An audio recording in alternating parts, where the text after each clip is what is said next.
techniques simples, 3 secrets pour avoir un meilleur coup d'œil. Avoir un coup d'œil, c'est quelque chose de tranchant qui te permettra de pouvoir être efficace au niveau de ta défense, mais aussi au niveau de ton attaque. D'ailleurs, avant de commencer cette vidéo, je vais te dire que j'ai un bootcamp et je t'en parlerai plus à la fin que que j'ai ouvert, qui aura lieu fin octobre à Rio de Janeiro. 7 jours, 2 entraînements par jour de 4 heures. Je serai derrière toi pour te permettre de devenir un meilleur combattant. Si tu souhaites avoir plus d'informations, c'est dans la description en bas, dans le lien ou dans la bio, où tu verras justement un lien. Et je t'en parlerai plus à la fin de cette vidéo. C'est un truc qui paraît bizarre, mais par exemple, Tyson. On a tendance à croire que Mike Tyson était un boxeur, on va dire, très basé sur l'attaque. En fait, je vais dire quelque chose qui va aller peut-être à contre-courant, mais j'aime bien ce terme qui est le fait d'avoir une défense agressive. Si tu regardes la boxe de Mike Tyson a une garde très solide et il faut vraiment te dire, on peut voir sa boxe comme ça, comme une boxe basée sur la contre-attaque. En fait, tu peux avoir une défense agressive en cherchant à tout prix à mettre KO ton adversaire en te servant de ses fautes. C'est-à-dire que Mike Tyson, globalement, ce qu'il cherchait, c'était d'esquiver les coups et de frapper immédiatement dans les coups de son adversaire. Et c'est peut-être pour ça, en fait, qu'il était très percutant, en fait. Parce que lorsque tu es un boxeur contre-attaquant, eh ben, tu frappes sur quelque chose qui est mou. Parce que lorsque ton adversaire envoie un coup, eh ben, il est relâché. Et ce relâchement l'amène justement à voir son armure, qui est ses muscles, les muscles contractés sur une sorte d'armure, et ben l'armure est inexistante. C'est-à-dire que même au niveau du cou, et ben ton cou est relâché et donc ton cerveau a plus de facilité à toucher la boîte crânienne. Et c'est peut-être actuellement une difficulté que tu as. Tu as du mal justement à voir la totalité du ring. Tu as peut-être cette tendance à être plus ou moins crispé dans ta boxe, très solide au milieu du ring, et cela t'amène justement à ne pas pouvoir voir les coups de tes adversaires. Tu voudrais avoir plus de mobilité. Et je vais t'expliquer déjà une chose qui est très importante au niveau du coup d'œil. Pas regarder les yeux de ton adversaire, c'est une chose primordiale. Ne regarde pas les yeux de ton adversaire, plutôt focalise-toi sur cette partie-là. En fait, regarder les yeux de ton adversaire, c'est bien quand tu es en face à face, c'est bien avant le combat, mais après le combat, ça n'a aucune utilité. Il faut plutôt que tu te centralises sur cette partie-là qui te permet d'une part de pouvoir voir la tête de ton adversaire en version large et de voir tout ce qui est partie abdominale et surtout au niveau des épaules pour voir justement les possibles actions que peut faire ton adversaire. Regarder les yeux de ton adversaire, ce serait justement un handicap parce que tu n'auras pas justement une vue d'ensemble de ton adversaire, et c'est ça le but en fait. Avoir un coup d'œil, c'est avoir une vue d'ensemble de ton adversaire, et regarder uniquement ses yeux n'a aucune utilité. Le truc que je pourrais te conseiller globalement, c'est regarder plutôt les yeux de ton adversaire lorsque tu as touché quelque part et que tu as cette impression que tu as fait mouche.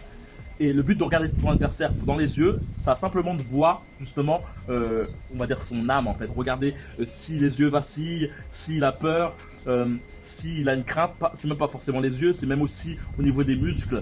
Tu vois, le fait de faire un truc comme ça, tu vois, il y a beaucoup d'expressions qui peuvent justement te donner un reflet justement de l'état de ton adversaire. Donc, premier point, vraiment focalise-toi au niveau de ça. Le deuxième point, et c'est vraiment un point très important, c'est de la mobilité. Et c'est vraiment une chose très importante. Je sais que bon nombre d'entre vous, lorsqu'ils frappent par exemple, lorsqu'ils veulent frapper dur, ont du mal justement à pouvoir partir par la suite. C'est-à-dire que c'est tout ou rien. C'est-à-dire qu'on frappe comme un cingouin et par la suite, on a des difficultés justement à partir. Peut-être aussi que tu as une difficulté à gérer l'espace.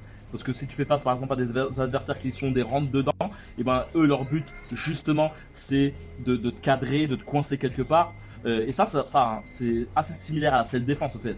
Parce que la self-défense aussi, il y a cet aspect de comprendre où sont tes potentiels adversaires, avoir des champs très libres, très larges.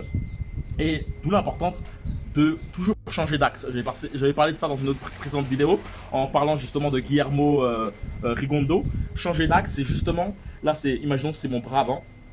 Le bras avant il est là, tu vois, c'est le bras avant. Il faut toujours que tu partes justement à l'opposé, c'est-à-dire éviter d'aller vers le côté de la droite, mais plutôt partir à l'extérieur du bras avant. Ça te permet d'une part de ne pas te prendre justement son bras avant, et aussi ça te permet aussi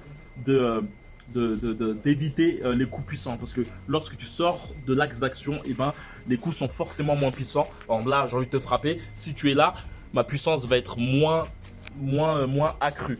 Et d'une part aussi l'importance aussi de plus ou moins reculer pour pouvoir justement pouvoir sortir de l'allonge de ton adversaire. Et c'est un truc que je dis souvent, c'est que si tu veux apprendre ton allonge, habitue-toi à frapper, à reculer. Là, je sais que je suis plus à mon allonge. Là, je suis à mon allonge. Là, je suis plus. En sachant que tout se passe au niveau des pieds. Et dernier point très important, c'est plus tu es crispé, plus tu as moins de champ de vision.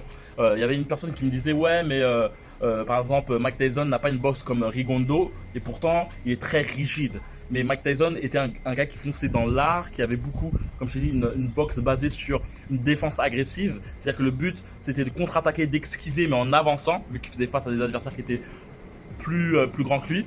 Rigondeaux, lui, a plutôt une boxe basée sur le recul, sur le fait de changer d'axe et de revenir, de partir. Mike Tyson pourrait faire des choses comme ça, mais le poids est assez lourd en fait. Plus tu es gros, plus tu es musclé, et moins il est très difficile en termes d'énergie de reculer et d'avancer. Mike Tyson donc fonçait complètement dans l'art. D'ailleurs c'est un point que je souhaite vraiment te proposer. Si tu as du mal justement à développer ta technique de boxe, tu souhaiterais avoir un style plus efficace, peut-être qu'actuellement tu as une difficulté à apprendre ton style, tu as un manque de confiance par rapport à ta technique, tu t'entraînes tout seul, tu t'entraînes, mais tu ne sais pas si tu fais des erreurs ou pas. Peut-être aussi que tu es dans un club, peut-être là actuellement c'est les vacances, mais peut-être que tu es dans un club et que tu vois qu'il est très difficile d'évoluer rapidement dans un club vu que les entraîneurs n'ont pas forcément le temps de se focaliser sur toi, ils ont bon nombre d'élèves à coacher. Et aussi, il y a une chose qui va arriver aussi, c'est que bien souvent aussi, lorsque tu es débutant, tu es un peu mis au niveau du côté parce que les entraîneurs n'ont pas forcément aussi le temps de se focaliser, ou peut-être il y a aussi ce côté favoritisme que moi j'ai vécu. Pas forcément par la suite à la fin de ma carrière de boxeur amateur, mais plutôt au début. Parce que en fait les boxeurs, les entraîneurs, plutôt les dirigeants, préféraient se focaliser sur les boxeurs pros. Et donc c'est quelque chose que je souhaiterais te proposer. C'est un bootcamp de 7 jours. Pendant 7 jours, 2 entraînements par jour. On va justement améliorer ta technique de boxe à Rio de Janeiro pendant 7 jours. Si tu souhaites avoir plus d'informations, c'est dans la description. Il suffit simplement de cliquer en bas dans la description ou dans ma bio ou dans les commentaires. Et justement, dans ce bootcamp, on va justement voir toutes tes erreurs, on va enlever toutes tes erreurs. On va aussi surtout parler de mobilité de tes appuis, de ton jeu de jambes, mais aussi au niveau de ton corps, afin de te permettre d'être plus fluide. Peut-être que tu as cette impréhension d'être plus ou moins un robot et que tu voudrais justement améliorer cette fluidité, que ce soit pour la boxe ou ta self-défense. Globalement, les deux sont liés. Tu voudrais avoir plus de confiance en ton style, repartir justement de ces 7 jours en ayant repartir de ces 7 jours en ayant une compréhension de ton style, en ayant aussi des méthodes qui te permettront justement de t'auto-corriger par la suite et avoir cette expérience d'un boxeur qui a eu l'occasion de faire des combats amateurs, des combats à main nue, un combat plutôt à main nue.